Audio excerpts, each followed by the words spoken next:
Salut chers résilients, j'espère que vous allez bien. J'espère que tout se passe bien pour vous. Aujourd'hui, on va parler d'un sujet sensible, un sujet qui fait couler toujours beaucoup de salive et d'encre. C'est celui des frustrations des personnes vivant en Occident. On se dit à tout de suite.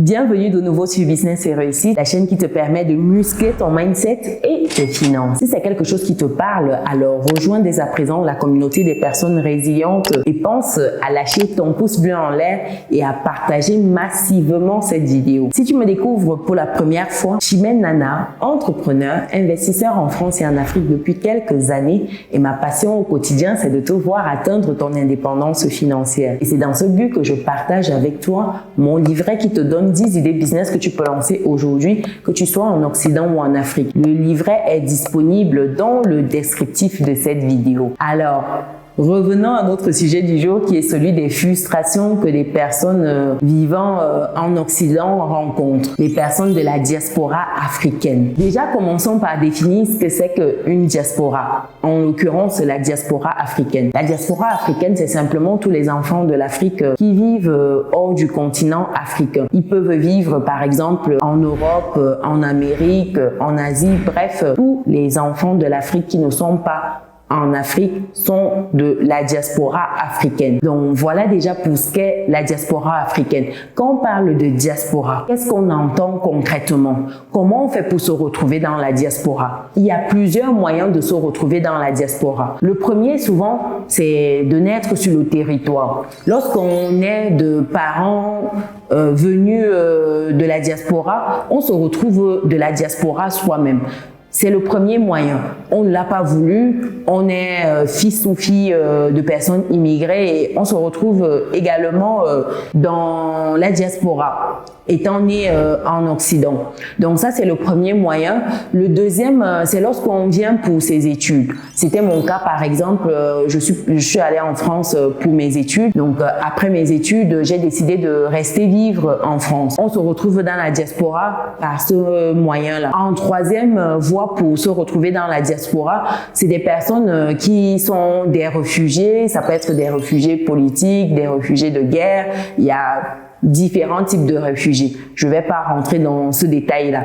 Ensuite, quatrième situation qui peut amener à se retrouver dans la diaspora, c'est par choix. C'est des personnes qui décident de leur propre chef d'aller s'installer en Occident parce qu'ils ont peut-être des opportunités d'affaires et qu'ils préfèrent exploiter ces opportunités-là en s'installant. Donc ça, c'est le quatrième moyen de se retrouver dans la diaspora.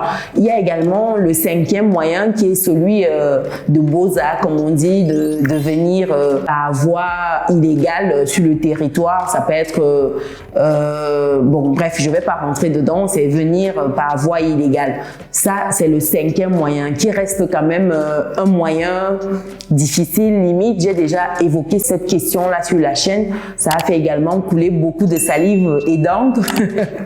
Ça divise énormément. Quoi qu'il en soit, voilà les moyens que les gens ont pour se retrouver dans la diaspora. Ceci étant dit, quelles sont les frustrations que ces personnes-là qui sont dans la diaspora vivent au quotidien? Frustrations qui ne sont pas exposées lorsque ces personnes reviennent en Afrique pour des vacances ou pour un séjour quelconque. On vante les mérites de l'Occident, comment c'est bien, comment c'est facile de gagner sa vie. L'argent, limite, on ramasse ça au sol, on roule sur de l'or là-bas. Donc voilà quoi, c'est des choses qui ne vous sont pas communiquer comme cela au grand jour et pourtant au quotidien, c'est des grosses galères que les personnes de la diaspora vivent dans leur quotidien, j'ai envie de dire. C'est vraiment difficile. En termes de frustration, la première frustration ici, c'est lié en fait à l'emploi. Il faut le dire, c'est très difficile de se décrocher un emploi lorsqu'on est issu de la diaspora africaine. Je parle en connaissance de cause. Lorsque j'ai fini mes études, vous le savez déjà si vous me suivez depuis un moment, j'ai galéré à trouver mon premier emploi dans le domaine de mes études, c'est-à-dire en banque. J'ai candidaté un nombre des centaines de fois pour vous dire. Et à l'issue de cela, j'avais des réponses du genre vous ne parlez pas, enfin votre accent sera problématique. J'ai eu des recruteurs qui m'ont dit cache que mon accent était problématique, qu'ils ne pouvaient pas m'embaucher par rapport à cet accent-là. Les clients auraient un problème, que ce ne soit pas voilà un accent purement français à 100%. Je vous le dis aujourd'hui, mais imaginez-vous un recruteur qui vous regarde dans les yeux et qui vous dit vous avez tout ce qu'il faut, mais vraiment tout. Vous êtes la candidate idéale. Votre seul bémol, ou plutôt votre crime, c'est d'avoir un accent. Je ne l'ai pas eu une fois, je l'ai eu plusieurs fois. Donc, imaginez-vous, ça c'est difficile. Et lorsque vous envoyez des CV avec des noms qui sont plutôt africains, que vous n'avez pas un nom qui est par exemple Jean-François, Jean-Marc, Jean-Fernand, c'est difficile. Quand vous avez un nom du genre Aminata, Aboubakar, Bakari, j'ai envie de vous dire que c'est chaud, c'est chaud. Donc c'est des réalités qui vous sont cachées et pourtant c'est ce que beaucoup de personnes vivent. Moi, j'ai eu du mal à trouver mon premier emploi en banque et aujourd'hui je remercie vraiment cette personne-là qui m'a donné ma première opportunité. Ce n'était pas évident, mais voilà, lorsqu'on persévère, ça le fait. Quoi qu'il en soit, c'est la première frustration. La seconde frustration, c'est au niveau de l'accès au logement. Même problématique. Lorsque vous avez un nom qui a une consonance africaine, j'ai envie de vous dire que ce sera difficile. J'ai galéré. Je me suis retrouvée SDF. Pour les personnes qui connaissent mon histoire, je l'ai déjà raconté sur cette chaîne. Je me suis retrouvée SDF. Bon, ce n'était pas par rapport au fait que je n'ai pas trouvé le logement, c'est parce que je me suis fait arnaquer quand j'arrivais sur le territoire. Mais quoi qu'il en soit, j'ai galéré à passer d'un logement à un autre. Et pourtant, j'avais tout ce qu'il fallait. J'avais la caution, j'avais tout. Et pourtant, ça ne passait pas. Et j'ai plein d'autres personnes autour de moi, d'autres camarades comme moi, qui ont eu les mêmes galères à trouver un logement. Mais c'est impressionnant. Vous brandissez tout ce que le propriétaire demande. Et pourtant, vous n'êtes pas quand même pris. Il y a eu même un documentaire qui a été fait pour cette problématique-là en France où des personnes se faisaient passer pour des Français lorsque, voilà, ils parlaient, enfin, sans accent et tout allait bien, on leur disait que oui, vous pouvez passer, mais quelques minutes après, vous passez le même coup de fil à la même personne en mode, voilà, je recherche avec l'accent, la personne vous dit que le logement n'est plus disponible. Je ne sais pas si vous vous rendez compte, sachant que c'est plusieurs logements, plusieurs annonces qui sont sur les sites. C'est impressionnant. Donc ça, c'est des choses que vous ne connaissez pas lorsque vous êtes en Afrique, parce que les personnes qui vivent en Occident prennent soin de cacher cela lorsqu'elles reviennent en Afrique, parce que c'est un mode, il faut pas montrer ses misères, il faut pas montrer les galères, il faut montrer que c'est tout beau, c'est tout rose. Ça, c'est impressionnant, ça me dépasse cette mentalité-là. Il faut dire les vérités, il faut dire les vérités. Il y a même des personnes qui se sont retrouvées, j'ai une histoire qu'une amie me racontait, elle arrive en France, elle rappelle une connaissance, enfin une amie à elle, chez qui, voilà, elle souhaiterait passer pour lui faire un coucou, histoire de lui dire que voilà, je suis de passage en France. Mais non, l'amie en question ne voulait pas qu'elle vienne chez elle, parce que le chez elle, c'était un taudis, c'était un bout de je ne sais quoi, en fait. C'était juste pas possible. Et elle ne le voulait pas parce qu'elle s'est énormément vantée à son retour de vivre dans une villa limite en France, ce qui n'était pas vrai. Vous voyez à quel point on en arrive dans la diaspora, c'est vraiment dommage. Et je fais cette vidéo pour sensibiliser, parce que trop c'est trop. C'est inadmissible qu'on vende toujours le rêve occidental et pourtant il n'en est rien du tout. C'est la galère, c'est dur, c'est compliqué. En troisième frustration que les enfants de l'Afrique vivant hors de l'Afrique rencontrent, c'est une frustration liée au social. Je ne sais pas si vous avez déjà remarqué, vous allez me dire pour vous qui êtes actuellement en Occident, dites-moi dans les commentaires si vous avez déjà eu ce sentiment-là lorsque vous étiez dans certaines administrations, que ce n'était pas trop ça, que c'était limite avec dédain, avec un air hautain lorsqu'on vous servait, lorsque c'était votre tour. Je vais vous raconter quelque chose qui m'est arrivé lorsque je renouvelais mon titre de séjour dans une préfecture de la place. Lorsque j'attendais mon tour, il y avait un monsieur devant moi qui passait et à un moment, la dame à l'intérieur qui crie à haute et intelligible voix: si vous n'êtes pas d'accord, vous n'avez qu'à rentrer chez vous. Et tout le monde qui se regarde commence à... Après, le monsieur, c'était à moi de passer. Et moi qui me dis, oula, la dame, j'ai peur que ça ne devienne mon affaire. Façon qu'elle est déjà plutôt désagréable comme cela, je ne sais pas ce que ça va donner avec moi. Donc, je me disais déjà que c'est chaud. Donc, il y a cette manière de vous rappeler que vous n'êtes pas chez vous, que vous n'êtes pas à votre place, j'ai envie de vous dire. Donc, c'est pesant au quotidien. Je ne sais pas si vous avez déjà ressenti cela. Vous rentrez quelque part, vous sentez que voilà, ce n'est pas trop ça. C'est pas ça. Dites-moi dans les commentaires si vous avez déjà eu ce sentiment d'être persona non grata dans certains bureaux publics même d'ailleurs, et même d'autres privés. Donc il y a cette terre sociale là. Il faut voir lors des élections la montée de l'extrémiste avec Éric Zemmour et tout ça qui démocratise un peu certaines choses. C'est un climat qui peut être tendu à certaines occasions, il faut le dire. Donc, dites-moi dans les commentaires si vous avez déjà ressenti cela. En quatrième frustration ici, il faut le dire, c'est le regard des autres dans la rue. Ça peut être pesant. Il y a certaines personnes qui n'ont jamais vécu cela, mais c'est des choses qui existent. Que vous vous baladiez, que vous sentiez que vous n'êtes vraiment pas chez vous. Ça rejoint un peu le point précédent dans le sens de la pression sociale, en fait, la frustration liée à la société.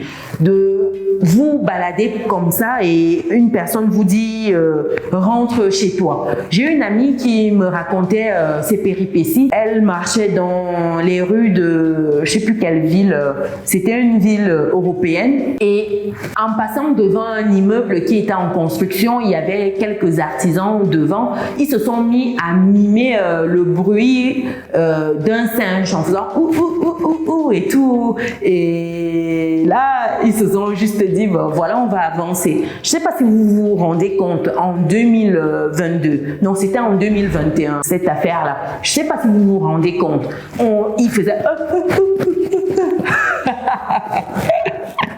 ah là là, c'est fou, c'est fou. Et pareil, une autre qui se baladait et on lui dit espèce de singe. Bref, je sais que vous avez plein d'exemples comme cela.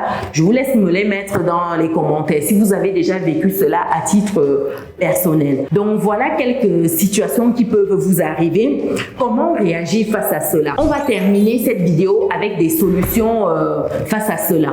En première solution, c'est de ne pas prendre les choses personnellement. Par exemple, pour le cas de la dame, lorsque j'allais renouveler mon titre de séjour, ce sont ses humeurs, ce sont ses frustrations à elle. Il ne faut pas le prendre personnellement. Lorsque quelqu'un vous parle mal, quelqu'un vous insulte pour un rien, ce n'est pas vous le problème, c'est la personne le problème. Lorsque quelqu'un fait preuve de racisme vis-à-vis de vous, il faut appeler chacha.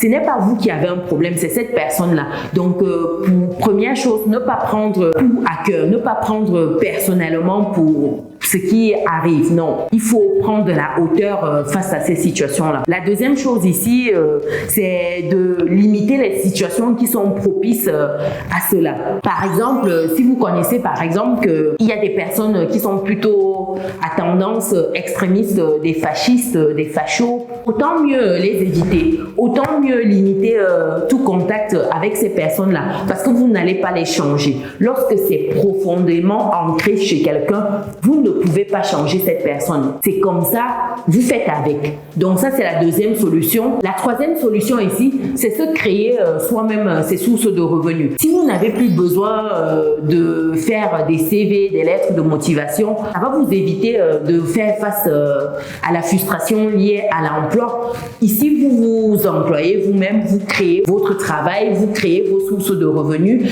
Ici, vous créez plusieurs sources de revenus. Vous pouvez commencer peut-être par un travail, un salaire, et par la suite, vous créez tout un écosystème de revenus. Ça va vous permettre progressivement peut-être de vous détacher de votre travail, ou alors vous pouvez tout simplement lancer votre entreprise, sauter enfin le pas de l'entrepreneuriat. Mais ici, il faut prendre le temps de bien mûrir votre projet. Donc ça, c'est une solution également, de vous auto-employer, de créer d'autres sources de revenus et de vous libérer en fait de votre patron ou des personnes chez qui vous pourriez candidater si vous avez besoin de travailler. Ça, c'est également une solution. Une autre solution ici serait de rentrer à la maison. Vous avez un continent qui est à vous. L'autre solution, ça peut être de rentrer chez vous. Oui, chez vous, c'est l'Afrique. Pour des personnes que ça blesse profondément, peut-être que revenir à la maison chez soi, je pense que ça peut être une option à explorer. C'est vrai que certaines personnes diront que oui, ça fait 2-3 générations depuis la France, mais bon, malheureusement, ça ne change rien. On vous rappelle toujours que vous n'êtes pas chez vous. Donc, un moyen d'y remédier, c'est de venir à la maison. Maman Africa vous attend. Donc, voilà en termes de solutions. Et un bonus, comme dernière solution, je pense que c'est la solution 5, c'est de vous en foutre. Excusez-moi du langage, mais lorsque vous n'avez rien à faire de tout cela, vous prenez de la hauteur, vous prenez vraiment du recul face à tout. Rien ne vous atteint. Vous vous en foutez littéralement. Qu'il pleuve ou qu'il neige, ce n'est pas votre problème. Quand vous êtes dans cet état d'esprit, vous connaissez qui vous êtes. Vous connaissez votre valeur. Vous savez ce que vous allez chercher là-bas. Rien ne vous atteint. Lorsqu'on vous lance des pics et autres, vous comprenez que c'est rien. Ça va passer. Vous avez votre objectif. Vous êtes focus. Donc, c'est également une solution de se blinder, de mettre, j'ai envie de dire, les verrous, les barreaux, de bien vous protéger, d'élever des murs autour de votre cœur. Comme cela, les émotions, ça va aller, quoi.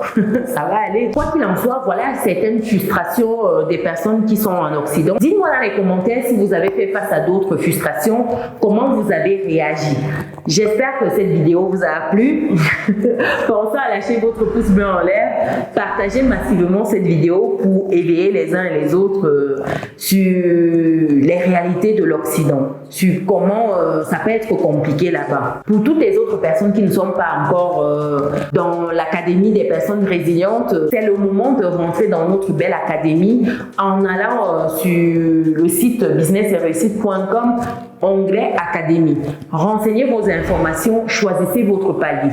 En fonction de votre palier, vous avez la possibilité de réseauter, vous avez la possibilité d'échanger sur des idées business, des analyses stratégiques business en live privé. Vous avez également des synthèses de livres qui vous sont envoyés. Vous avez également la possibilité d'investir avec moi sur le continent. Donc, positionnez-vous rapidement sur un package et rentrez dans la belle aventure des personnes résilientes. Nous, on se dit à très bientôt dans une prochaine vidéo. Ciao!